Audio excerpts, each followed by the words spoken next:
Happy Friday. Welcome to the final day of the Daily Huddle this week. We're rounding out our discussion on expectations. But a quick PSA before I dive in. My husband shared with me the other day that some of my huddles have made him feel uncomfortable and maybe angry and frustrated. So if he was feeling that way, I assume and figure that some of you must be feeling that way too. So I wanted to take a minute to address that and to say, good.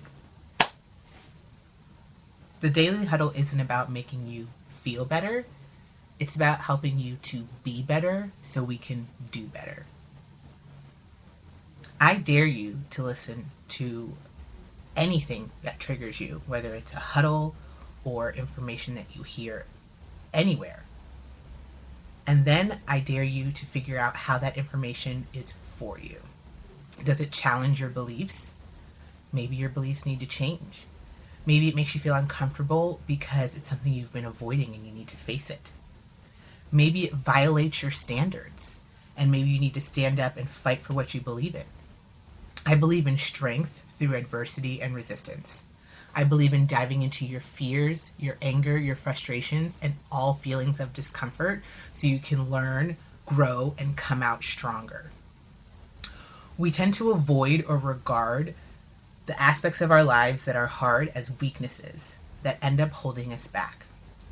But when we look at our struggles as triumphs that provide us with wisdom, strength, and resilience, we are propelled forward. We level up because not only do we know that we have survived 100% of our hardest days, we know how to grow and thrive through the ones ahead. Are we tracking? You understand? Okay, great. Now that that's out of the way, let's round out our week on expectations. Today, we're talking about how to manage other people's expectations for us. And to do that, manage other people's expectations for us, you need to consider 4 things. First, examine whose expectations they are.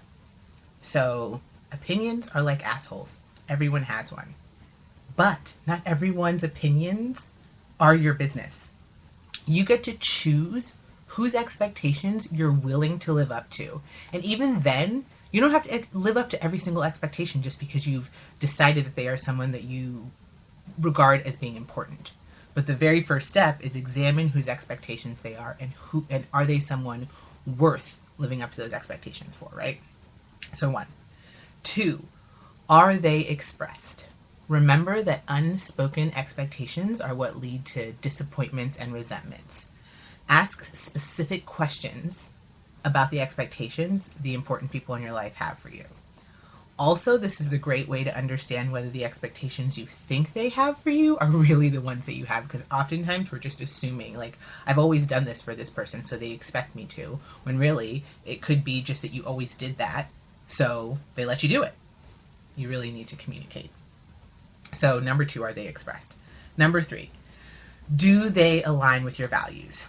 So, we talk about the expectations that others have for us last, because you first need to define who you are before you live up to anyone else's expectations. Do not let other people set the expectations for your life. So you have to know who you are, what your expectations for yourself are, what the expectations you have for others are, and what the expectations you have for the world are. So when other people have expectations for you, you can align them with your own rather than living up to expectations that you haven't even really examined that are someone else's. You need to know your own first. So 3, do they align with your values? And finally, what does success look like? People say, I expect you to be honest. I expect you to be transparent. I expect you to be loving. But what does that even look like? What does that mean? You really need to dive into what the things that you say mean, because they mean something different for everyone, and you will aim at these, like I keep saying, platitudes that mean nothing, and you'll get nowhere. So what does success look like, and how do we deal with conflict? So you need to know what success looks like so you know if you're meeting those expectations in those relationships. So those are the 4 things.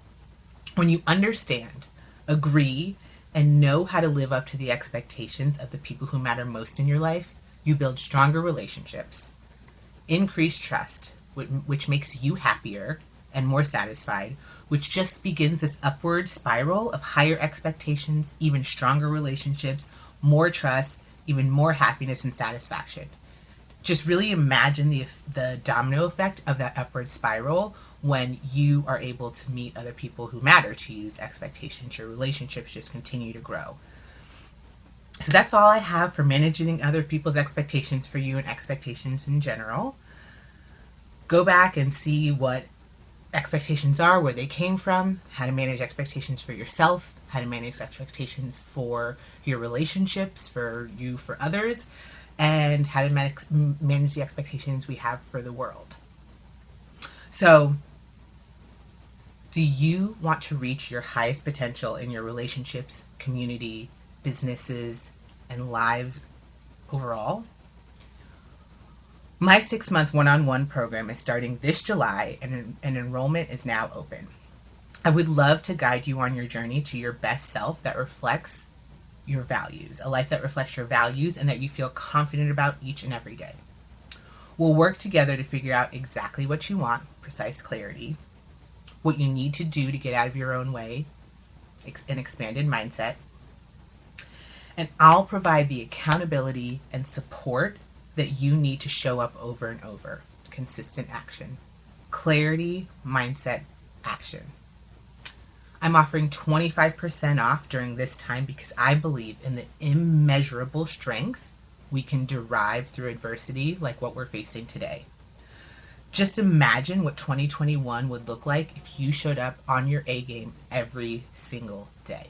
I would love to see what that looks like for you and be part of that process. So if that's you, grab your free session in the link below. Thank you so much for tuning into the Daily Huddle, where we work to live our very best lives and be our very best selves. Every week we pick a theme, and every day we discuss a topic within that theme. I'll see you next week. Give yourself a wonderful weekend and an amazing day.